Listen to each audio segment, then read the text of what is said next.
Joining me today is karate combat fighter Eoghan Chelmiah. How are you doing today, sir? I'm doing fine, thanks. And yourself, Tim? Oh, doing well. Now, you just got back from the Dominican Republic like yesterday, right? Yeah, so just kind of settling back in still. I feel a little bit jet lagged. I don't get it so much going over. It's when I coming back to the east. It's a little bit tough. I kind of feel like I lose a day, but I'm still readjusting. I'm back to work again now with my college work, and yeah, still getting back into routine. I can't imagine it's easy going from the Dominican Republic. And we saw the beautiful videos of you guys like hitting pads on the beach, hitting pads by the pool, and now you're back in Ireland in autumn. Like, this sucks, man. This is rough, eh? Yeah, talk about contrast. I mean, yeah, 30-degree heat over there. Being able to walk out 7 in the morning, sunrise, and being able to hit pads is a dream. It's not the same over here, but I mean, at least it's home. At least it's home. And I don't know if there's a better Ireland is maybe the best fighting kind of community in the world. The Irish combat sports fans are like no others, right? Absolutely. I mean, the support I got both before and after my fight was just immense. The amount of messages, comments, just even people just sharing my videos and stuff. I really, really appreciate everything. And yeah, they've just been amazing. Just the interest that they show, even I just really, really appreciate. Yeah, it's absolutely absolutely legendary, man. Okay, so coming from the Dominican Republic, it was a really cool venue they had. That was a really cool setup. It was looking good, eh? Yeah, it's something out of a movie, really. I mean, I used to always daydream about venues like this, and then when I first seen the venue, it was yeah surreal. It's something out of Gladiator. Like it was. That's exactly what you think of when you think of Credit Combat and you think of unreal events. That's exactly the direction forward. And yeah, I'm just very very happy that I was the first to be able to fight there as well on their first big show there. Oh man, it's so cool. And anytime they go back to the Dominican Republic, I imagine everyone on the card, everyone on the roster is gonna be like, yeah, no, fly us out. We all want to go, eh? Yeah, I would imagine every fight on that roster and even fighters looking to get the Credit Combat are going to be fighting just to get the spot on Dominican Republic next time. Man, no doubt about it. So you were facing a Tebuev, and certainly it didn't go the way you intended. Now, how do you feel about the matchup now, looking back? It's been a few days at this point.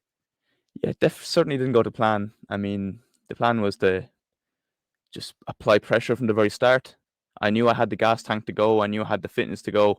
And it was just to keep on ramping up the pressure, increasing it up, dialing it up every single round. Mhm. And either I win on points then or I can break him. But unfortunately, I was caught with a beautiful spinning back kick to caught me perfectly on the liver. I thought I could just walk through it, but yeah, I was certainly wrong. It crippled me for a good 5 seconds, and unfortunately, that I lost my bantamweight title. You called it a beautiful spinning back kick to the liver. Is it almost worse that you look at the highlight and go, "Oh, that's sick. That looks good."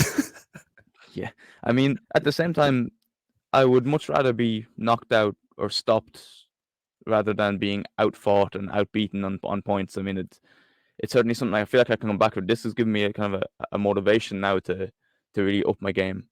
I think if I was outclassed in every single round and every aspect, it would be a lot difficult to pick myself back up. But I feel like there's so many avenues now I can add to my training. I've only been home a day now, but I'm already planning and rescheduling and trying to just find and improve my current training methods and bring in as many people I can that will bring my game to the next level so that things like this aren't as easy to happen. Oh yeah, that's the fight game. We win some, we lose some. But it seemed like, at least from watching the match. Now, stop me when I'm wrong here. Closing the distance on him was he was incredibly tricky, and he's so good at controlling distance. That knee to the body that he was using, and otherwise, like it just felt like we were chasing him at some points. Like, am I wrong here? What do you think? Yeah, absolutely. He was a very elusive and evasive opponent. But going into this, we did plan for this and we did foresee this. But also, the Karate Combat rule set does favor the aggressor. So we knew that while he would be tricky to hit, I could rack up the points there on aggression by going forward with intelligent strikes and being able to set them up. And also fighting elusively like that, it does take a lot of energy. And especially it was the first time we were fighting outdoors. We did kind of we did plan that he would be elusive, he would be very erratic and very, very hard to hit, but that would slow down as the rounds went on due to fatigue. But unfortunately, we didn't get that far this time. Hey, that's okay. So what's the plan? We're on the road back to the title now. Do you want an instant rematch? Do you want to get a couple more wins? What's the ultimate plan for getting back in there? I mean, in a perfect world, yeah, I want an instant rematch next week. That's never going to happen. Realistically, I want to be an active fighter. I want to fight as much as possible. I would love a rematch, and that's the number one fight I want on my list. I want the rematch. I want a title fight. I think I've deserved one. At the same time, though, I want to be an active fighter. I want to be someone that's fighting 3-4 times a year or as many times as possible, as many times as I'm fit.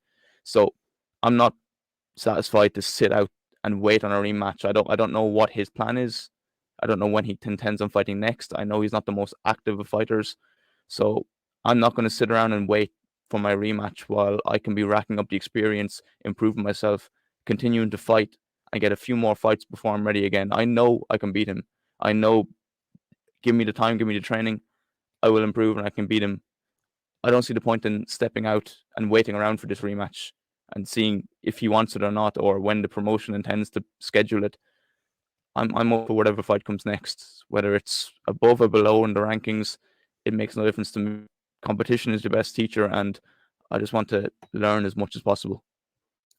Man, I got goosebumps from that one. That was good. It doesn't matter if it's for the title or not. You are down to fight. Give you someone, right? Exactly. I mean, I probably should be waiting for the title, but at the same time, I'm a fighter. I want to fight. I want to be active. I want to be putting on performances, win, lose, draw. I just want to be out there competing, doing what I can do best. Man, I cannot wait. I'm excited to see you back in there. And next time, your next fight, you'll come back on the show, right? Absolutely. Anytime you want me on the show, yeah, I'm more than happy to come on. So I've always been curious, but maybe you're the right guy. Can you tell me a little bit more about machine learning methods for intelligent prognostics in electric machines? Yeah, so my work revolves around using sensors to gather data about motors, whether they're in operation or in cool down mode, and then being able to use the data gathered from the sensors to predict and diagnose different fault modes or different health states that the motor may be in, so that that could either prevent a catastrophic fault from occurring or just diagnose and localize the exact location a fault may be in. So for a motor, maybe there's a specific bit of the insulation may have eroded away or corroded away. Using acoustic methods is what I'm currently using. We're able to listen in for certain sounds that you may be able to hear, sizzling kind of sounds from events called partial discharges, which are like sparks due to insulation deterioration. And we are able to construct and build a microphone array to listen in for these sparks and then use a machine learning algorithm to diagnose the exact location so that a technician can come along then and either repair or replace that exact piece of wire. Holy shit. So what kind of engines are we talking about here? Like in what sort of scenarios would these engines be used? So I work with large high voltage switched reluctance machines, which would be typically used in mining equipment and agricultural equipment, so large tractors and stuff like that. Ah, But yeah. Okay. yeah, ideally going forward this research, I would like to scale it down to your electric car. That would be the most kind of novel application for me. So a PhD student now, how cool is it to be able to tell your professors and people that you're working with of like, no, I got to fly to the Dominican. I have a world title match, boys. See y'all Yeah, later. it's certainly a contrast. I mean, one minute we could be talking about an upcoming event or conference, and the next minute, we're recapping my previous fight. So it certainly is a contrast at times. But let me ask you, because it meant if one of the things that we've talked about in combat sports continuously, and I don't want to sell myself out here, but if I was smart enough for a PhD, you think I'd be doing this kind of thing, man? Like you're smart enough for a PhD. Why also combat sports? You know what I'm saying? See, the way I've always seen it is I don't see combat sports as a career for me. I don't see it as a very stable lifestyle. I mean, I know that at any given day, I can roll my ankle, I can tear my knee, I can get a serious injury, no fault of my own, which has me out. I'm not getting paid. I can't make a living anymore. So for me, the fighting side has always been a hobby and an interest. And it just happened to be that I kept on competing and applying myself that I ended up as a professional. But I still see my academic route as my career. I still see that as my that's my job. That is where I want to be. I'm just competing because I really, really enjoy fighting, and I find I'd be lying to myself if I thought I wasn't good at it. I happen to be good at it, and I really enjoy it. So for me, I'm just lucky enough to be able to perform my pastime in front of thousands of people. Man, and you are extremely good at it, and we're happy that you're here still in the sport with us. But you are right about combat sports, is that there's just something about it, and I haven't had the feeling with other sports or other hobbies in my life where I've tried to leave combat sports and just do something else, and there's nothing that quite scratches that itch, of like once you love combat sports, you're in it for life. Yeah, yeah, exactly. I mean, even when I was younger, many times I tried to give it up. I didn't last more than a day. I wanted to get back into the dojo. I wanted to get back into competing. I mean, I just can't. It's something about it that just draws me to it. It's like a magnet. Oh, man, I know, I feel you. No, okay, tell me about how you started in the sport. Was there someone you saw on TV? Did they just sign you up for classes? So, tell us your origins here. It was no choice of my own. I was 4 years of age, and my parents were just putting me into different sports just to, I think, just to burn off my energy, keep me active, and just see if I took to any of them. So I started swimming, football, dancing, athletics, and karate. And Nice. out of all of them, karate was the one that I took to the most. I looked forward to going to my 3 sessions a week. All the competitions I just dived into straight from the start. Even when I didn't know the katas, I was jumping into kata competitions and giving it my best shot, even at 4 years of age. So it's just from there, I think it's the only one that took to me, and it's the only one that I felt like I could apply myself. And maybe it's because I was slightly better than my peers at the time that spurred me on, but it's just the only sport that I really stuck with. Everything else I kind of dipped in and out. And the fact that karate at the time, it wasn't seasonal. The other sports were seasonal. So for someone like me with a very short attention span, taking a few months off or having no matches some weeks, that wasn't too interesting for me. Whereas karate, I could train that every day. I could train that on my own every day. We set up a dojo at home. I could train every day and apply myself every day. And for someone like me, I need a sport like that where every single day I can do it. Gotcha, gotcha. This makes a lot of sense. So starting at 4 years old, and you were doing combat as well as the kata as well. But were there any fighters that you really looked up to as like these are the inspirations? These are the guys I got to follow. So when I was younger, I used to follow a lot of boxing and kickboxing. Mainly MMA wasn't really mainstream back then. So I Yeah. used to follow fighters like Mike Zambidis. I used to watch the K1 on Eurosport. He used to be one of my all-time goals just because he was so short and strong. I was a small guy myself, still am. But yeah, I was really attracted to that kind of style. I used to watch Barkow. I used to watch a lot of boxing back then, Irish boxers like Barry McGuigan. I used to watch Bernard Dunn. And then I was very, very attracted to that Mexican style of boxing, the chaotic, the Julio Cesar Chavez Jr., Senior, sorry, Julio Cesar Chavez Senior, Roberto Duran. These kind of guys just really captivated my attention. Man, you were right about Mike Zambidis because like you and I are about the same size. So seeing Mike Zambidis fight heavyweights, I was like, holy shit, maybe can I fight a heavyweight? You know what I mean? Yeah, He was awesome to exactly. see. Yeah, it very, very inspiring. I mean, for 8-year-old me sitting there watching TV, watching this guy just leg kick, jumping in with punches and knocking people out, it was fascinating.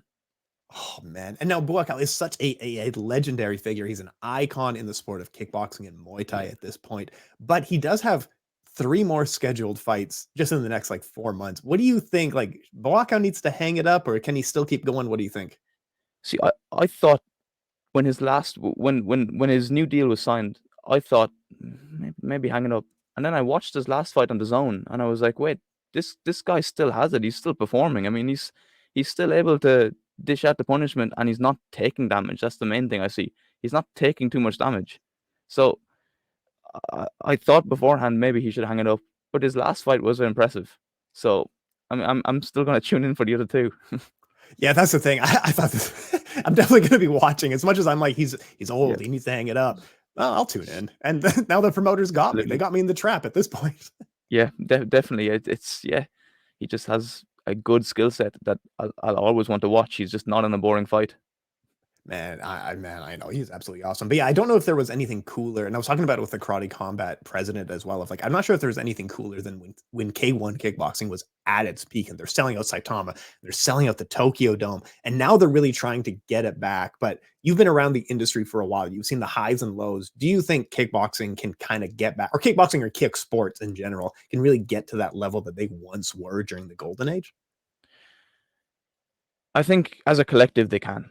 I think if we keep on branching out, I think it's going to deteriorate the sport. I think as a collective, if we can, including karate combat in that is in that conversation as well. Like I think if we can bring in full contact striking as a collective and branch off all these champions as separate superstars, and then start once they've established themselves in karate combat and in K1 in Rebirth and in any other kind of Muay Thai organizations that are willing to collab, start having cross promotions where we have champion versus champion, because there is no loser there. I think it's the most entertaining you can have. I mean, I know they're touching on it with Glory Kickboxing. They're doing a lot of that with the Japanese federations, but I would like to see that with all the striking arts. So we have the best in karate combat, we have the best in kickboxing, we have the best in all these other styles, and then just put on massive shows where we put champion against champion.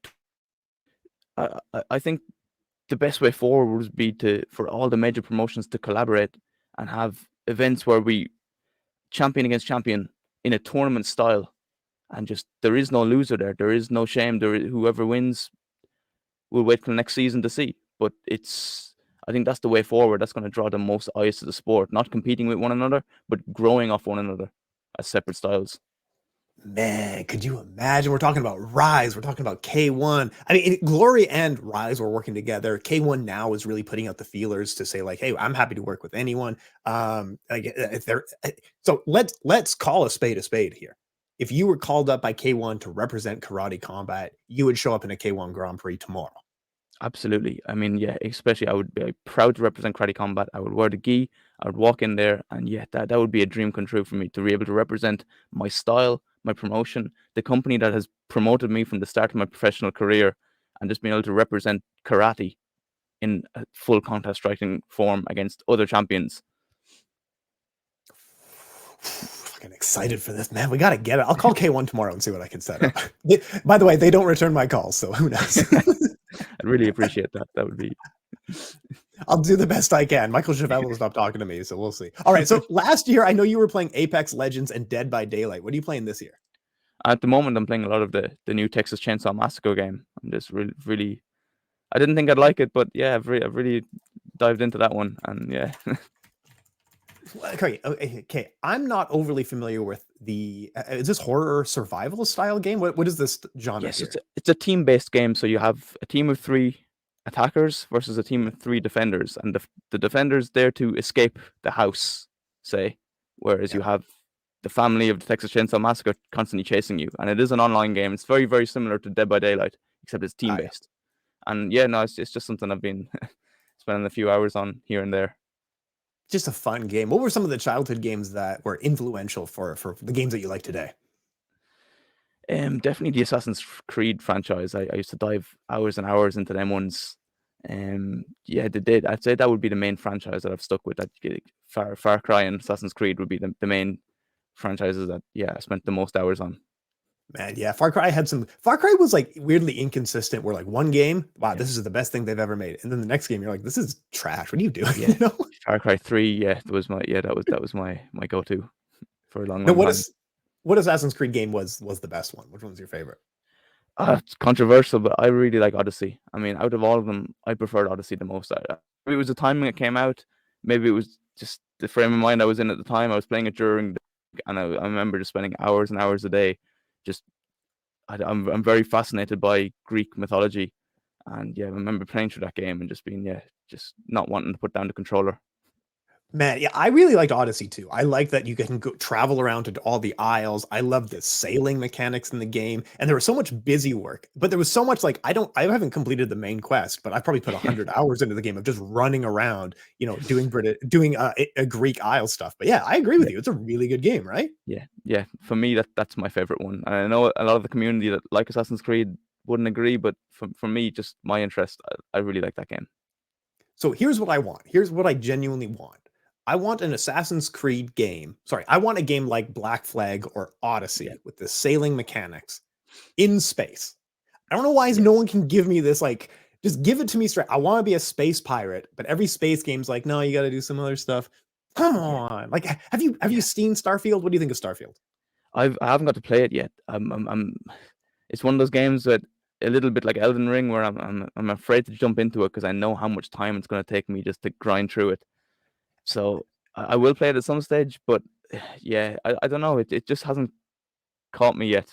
I haven't found myself wanting to look up too much guides and tutorials yet on it. It just hasn't really captivated my interest too much yet. But that could change.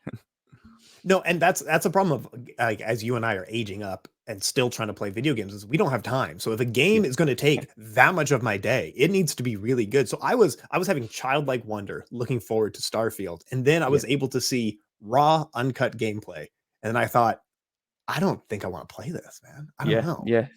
Exactly. It didn't seem like much of a step up from Skyrim as I'd expected. But yeah, so I'll see how it goes for the next few months anyway before I dive into it. I won't be making any decisions anytime soon.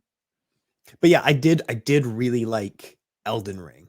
Yeah. But again, it's a matter of style of like these are despite being open world games, they're not the same style at all. It's a different reward system and stuff like that. But also Yeah. Elden Ring is just infuriating, even though I liked it. Yeah. Yeah. I'm not great at that game at all. I just need to spend easily a few more weeks at it before I could really apply myself into grinding it out. But it is a tough game. It's rewarding, but it's tough. And you got enough on your plate. You're studying for your PhD. You're studying for a world championship fight. I don't know if you have time to like study the combat in Elden Ring. Like, man, Yeah. Yeah. it's a That's lot. another task. That's a task in itself. Yeah. It's another subject. All right, so let me ask you, because you were growing up watching kickboxing, you're still a fan of kickboxing today and watching a lot of boxing as well. What do you think of someone like Tenshin Nasukawa, who is transitioning to boxing now? And he's looking quite good doing it. But what are your feelings on that? Do you think he can make it? What do you feel? I hope he makes it because Yeah. I followed his kickboxing career for years. I followed his training methods. I mean, for me, he was my favorite fighters. Him and Takeru, when they fought, that was a dream come true. They are two of my favorite Japanese fighters. But I really hope he makes it at boxing. I hope he can make the imprint on the Western world that he intends to. He has the skills. He does have the appearance. I like his personality. He's the full package. But I just hope that he can learn English and really appeal to the Western audience because he could be a superstar. He could be the first big Japanese boxing superstar who has went from karate to kickboxing to boxing. And yeah, he's exactly what a full contact athlete should be. How they carry themselves, they start a controversy, they just compete, they're consistent. For me, he is an idol. Man, that's absolutely awesome to hear. No, Tenshin Nasukawa is like definition of prodigy, definition of Yeah, phenom. It's absolutely insane how good he is. But one thing that is always surprised, one thing that's always surprised me about it, he was like 2021 when we got introduced to him. yeah, And we were like, oh yeah, he has a baby face. He's 25 now and still has a baby. Like he's gonna look like a yep. child forever, right? That's it. Yeah, he is very similar to Inoue. It's you can't tell what age they are. Now you're kind of in this mix. Like you're in the weight class of Takeru, Tank Yeah, Davis, and Inoue, Tenshin. Do you want to get you want to get in there with those guys? You wouldn't hesitate to step in against any of these gentlemen, right? absolutely. That for me, that would be like the best case scenario to be able to pick back up the karate combat belt and then represent them fighting these top guys. That would be a dream come true. Man, and one guy out there trying to wave all the flags. Takeru, of course, left his K1 titles. He picked up an ISKA title. Now he's looking for a one championship title. What do you think of a match of him versus Rodtang? It's a very tough one. I mean, I feel like Takeru is he's not the most consistent with his fighting. He tends to fight to the level of his opponent, and that whether that means fighting up or just dropping his hands and fighting down to whoever he is. I think he gives Rodtang problems. I certainly think his boxing is much better, but it is just how much respect does Rodtang give him? How much opportunities in a kickboxing fight with the bigger gloves? How much opportunity? It's only for maybe 3 to 5 rounds. I can see Takeru picking up the early rounds and Rodtang coming back with a late onslaught of attacks, but I don't know if it'll be too late. I don't see him knocking out Takeru. He has an iron chin. I mean, I see Takeru winning on points, but in a fast and furious fight. No, I get what you're saying here. And it's a tough because you want to see all the great kings of this weight class face off against each other. But we're also struggling because there's not a perfect middle ground where you can get across the rule sets. Of like in Muay Thai, one guy wins, and kickboxing, the other guy wins. There's no like neutral ground to really test here. What is the ideal rule set for something like that? Is it a little bit more Muay Thai? Is it a little more kickboxing? What do you feel in your heart? Yeah, that's the thing as well, and especially with what you're seeing with these compromise kind of rules, where you're having the smaller gloves, and even the Muay Thai rules that One Championship adopt. Is it Muay Thai anymore, or is it kickboxing with elbows? Like it is very, very tough. The lines are starting to blur, which it means that as a fan, we get to see the best fights. We get to see the guys fighting as best as possible. But it begins to become difficult then. If you're a fighter, what are you preparing for? Are you working your Muay Thai strategy, or are you just making yourself into an absolute unit and a tank and walking forward, marching forward for 5 rounds? Again, you're not going to have a long career doing that, but you will be fast tracked to a title. You will be a superstar. So as an athlete, it's frustrating, but as a spectator, we're getting spoilt. No, you're absolutely correct about that. Do you ever feel pressure that there is the idea of should I win or perform? As a professional fighter, you know about this, and this must be something to think about. What from your perspective, what is the right idea here? For me personally, this has been a problem throughout my whole career. I mean, I can remember ever since I was like even 15. If the crowd is starting to shout, I'll play up a bit. I mean, this has always been one of my biggest weaknesses. I always want to perform, and sometimes I let that get in the way of me and the end goal of winning. There I, ca- I there's there must be hundreds of points fights that I've given away, making silly mistakes that I wouldn't have made if I wasn't trying to put on the best show. Same in boxing, same in MMA. I've lost countless fights just from performing to the crowd instead of focusing and just focusing on winning. So it's definitely something that I've just been struggling with my whole career. As a pro, I get rewarded for it, but I still have to get the job done. And that's just one thing that it's a constant battle for me, just staying focused on winning while doing it as entertainingly as possible. But when it comes down to it, I know naturally I want to be a performer. I want to be an entertainer. For me, that comes first. Unfortunately, the winning sometimes takes a sidestep. Yeah, I know it's rough out there. But also, you're entertaining extremely in whatever venue you're fighting in, but outside of the fighting arena, you're not disrespectful, you're not trash talking, you're not playing up trashing your opponent. What is your philosophy when it comes to trash talking? I just I'm a big fan of just authentic trash talk. If I Mhm. have a problem with someone, I feel like I'll say it. But to be fair, I see these guys only at the events. I don't go back and forth. I kind of stay out of all the online beef. I know at the moment with Credit Combat, there's a few people back and forth online. I try to stay out of it because I know when I see them these loudmouth guys, when I see them in person, they don't say anything. They put their head down in their phone. They don't say anything. So don't feel the need to go back and forth with a guy who isn't going to give me the same energy in person. And really, it's to me, it really seems like a waste of time unless it's real, unless the the aggravation is real. I'll stay out of that, and I'm blessed that I can let my fighting talk for me.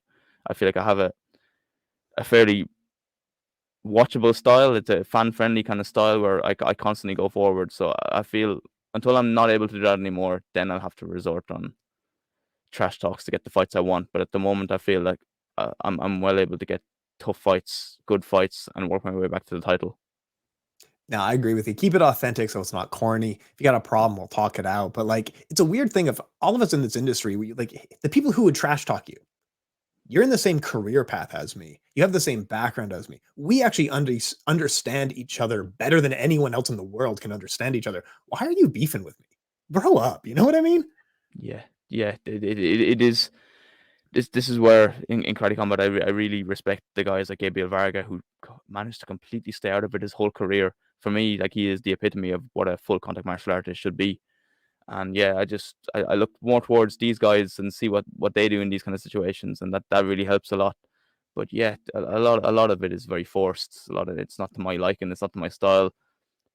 to be fair, I like it when it's authentic. I do like a good disagreement, but a lot of the guys picking an argument, it is just how many views can I get on this, and yeah, it doesn't tend to do very well.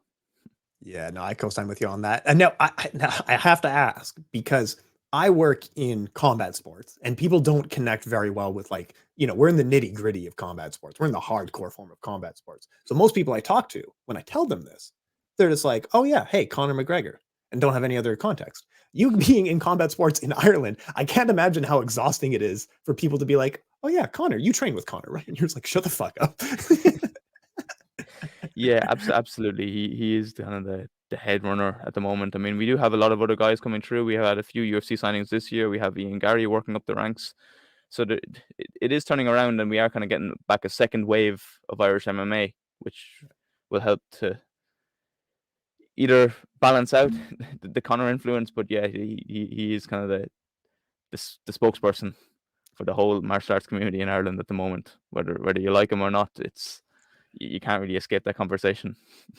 Yeah, I know. I've had that. No matter where I am in the world, like people can speak half English, and then you're overseas in some random island, and they're just like, "Oh yeah, Connor." I'm like, man, what the fuck? Yeah, At this point, there's nothing I can say, and like sometimes people will get like the names mixed up and be like, "Oh yeah, Owen McGregor," and I'm like, "Yeah, I know Owen McGregor. He's great. He's a great fighter." So what do you think but what do you actually envision? What is the rest of Connor's career? I think we're all comfortable in saying like the 2014, 2015, 2016 Connor doesn't exist anymore. That guy is yeah. long gone. But what do you think I is mean, left for him? we haven't seen much of the leg recovery. I'm not too educated on that on that injury, but I don't know. Just going from what we've seen with Anderson Silva and Chris Weidman, I don't know how well that recovers, and I don't know how well your psyche kind of recovers from an injury like that. I would like to see him in boxing because I do think he has very good boxing skills. I do think he can, like, he box competitively at a relatively high level, but I, in terms of MMA, I don't know how if he recovers, fair play. I mean that is a big achievement. But just going from the historical data that we've seen with other fighters, it doesn't tend to end well with such a nasty leg break. I think you're 100% correct about that, man. Like it, and seeing, do you remember, it was Gokhan Saki and Tyrone Spong, and same Yeah, with Tyrone Spong. Like he's lifetime in combat sports, lifetime in kick sports. Mentally, you couldn't do it, and like now yeah, he's top 10 in boxing, and that's great. But like mentally, you just can't. It's the physical recovery is one thing; it's hard enough. yeah, Mentally, I can't imagine coming back from that, man. yeah. I mean, you have enough things to be worrying about, especially when it comes down to the actual fight. I mean, you have enough things on fight week to worry about. Every other aspect of health, your weight cut, your nutrition, your overall fitness. The last thing you need is just that thought in the back of your mind that, like, maybe maybe something's still wrong. So I just don't know. Just going by the historical data, I don't know how well that injury recovers. Man, it is not an easy industry to get buy-in. But for those who are now looking up to you in the same way that you looked up to a Mike Zambides, people are now looking up to you in the same way. What advice would you pass on to these people who are now looking to get into the sport? Just don't worry too much about what your peers and what everybody else is saying about. Dive into it. Really, really, if you want to do something, just dive into it. You know yourself better than anybody. Take their advice. I mean, take their warnings, but don't worry about upsetting other people, or don't worry about disappointing other people. If you want to do something, just dive into it. Whether that's a sport, a craft, a hobby, a new business venture, just dive into it. Absolutely Give it a awesome. shot because you'll regret not. Man, absolutely awesome. Absolutely awesome. Okay, let's round you out a little bit here as a person as well. Favorite animes of all time? I don't watch too much anime. My favorite, I was probably one of the only ones I watched for that Tekken series that was on Netflix. I watched that about 5 times. I mean that's probably my favorite. But yeah, no, I don't watch it as much as I would like to have. Just time management. Well, also, I think people are bad at describing anime. There's only a few that I really like as well, because they're, sometimes it's like, oh yeah, they're bounty hunters in space. I'm like, yeah, get it. No, no problem. But sometimes they're like, yeah, they're vampire Nazis. And I'm like, man, what? I'm not going to watch that. I don't know what you're talking about. Yeah, no, I definitely would like to spend a lot more time watching it. But yeah, no, for me, just that Tekken series, I just that's my go-to to keep watching. Yeah, absolutely. Okay, what's on a playlist right now for you? What's the workout playlist? What are you listening to? Tell me everything. Yeah, it might be a bit contrasting to my personality, but like I listen to a lot of Chief Keef when I'm training. That I is, just have, yeah, Chief- it's people are very surprised, but yeah, no, I listen to a lot of Chief Keef, and yeah, that gets me through my sessions. bro. NBA Like, young boy as well. what are you talking? NBA, yeah, these are contrasting. I would have thought you said like a Rage Against the Machine or something like that, something real heavy. Chief Keef and Young Boy. Man, what is it? What is about it? Is it the beat that you go to? Like, tell me everything. I don't know. It's just something about the whole attitude. Like it's something about that very very aggressive style, that very aggressive Chicago style of rap. I mean, it just seems to fit right with my shadow boxing and my pad work. It just seems to set the mood right for what I want to do. Gets me in that kind of headspace of right. We're preparing for a fight. This is it. Do or die. Man, that's hey, absolutely awesome. Whatever works gets you into the flow state, gets you into the right state of mind. What about some of the other kind of rappers in that same were you ever into riff raff is always like a punchline in the hip hop community. Was that something that you were ever into? No, not myself. Not myself. I mean, maybe Good he's choice. on the bottom of a playlist somewhere for me. But yeah, no, it wouldn't be. Yeah, it wouldn't be on my most played. Hey, absolutely awesome stuff, man. Okay, where do you envision yourself? You're looking into the future now, 5 years from today, 10 years from today. How do you see yourself? That's a tough one. Ideally, I would like to be a karate combat champion, of course, but also have reached outside the organization. I would like to have represented karate combat in a boxing stage, in a kickboxing stage, any other kind of full contact rule set. Any. I would like to represent karate combat at every major full contact striking promotion. So, for me, that's it. I'm willing to test myself both within the organization and break further than that. Represent karate combat at the highest levels, whether that's boxing, kickboxing, Muay Thai, full, as long as it's full contact striking rule set. I'm in. That interests me. Man, that sounds flipping awesome. I am all over that. That sounds so cool, eh? Thank you very much. All right, when do you get your PhD? How soon is this? So I'm in my final year now, so I'm hopefully tying everything together. I've currently have all my data collected. I have all my analysis done. I'm currently writing up my thesis, and yeah, hopefully that goes smoothly. I don't end up with too much bumps in the road there, and I hopefully have everything finished by May. I'm hoping to be able to graduate for this year. And I need to confirm with you, you are going to make everyone else in the world call you doctor, correct? You're going to enforce this. Yeah, you'll see that everywhere, all over my Instagram. Dr. Eoghan Chelmiah. That's what I'm talking about. If like people, I know people who got PhDs and they're like, yeah, you can call me Mr. or Doctor. I'm not gonna, dude, you worked for years for this. Call yourself doctor. Like, do it in the Yeah, fight game as well, bro. absolutely. All right, talk us on out of here. Last word goes to you, sir. Thank who you need to thank. Shout out who you need to thank. All that good stuff. Thank you so much, Tim, for having me on this. It's massive platform. I mean, it's been a pleasure. I've been watching these videos for a long time, so it's surreal to be able to be in one myself. And I just want to thank everyone for all the messages from my fight last week. I mean, I know it didn't go our way, but my head is high. I'm ready for the next one. I'm already training. I'm back. I'm fit. I'm healthy. And thanks to my family as well for supporting me. They've been my main training aid. They've been my support, my everything for the last few years. So just thanks very much. Yeah, appreciate your time, and we'll talk soon. Thank you so much.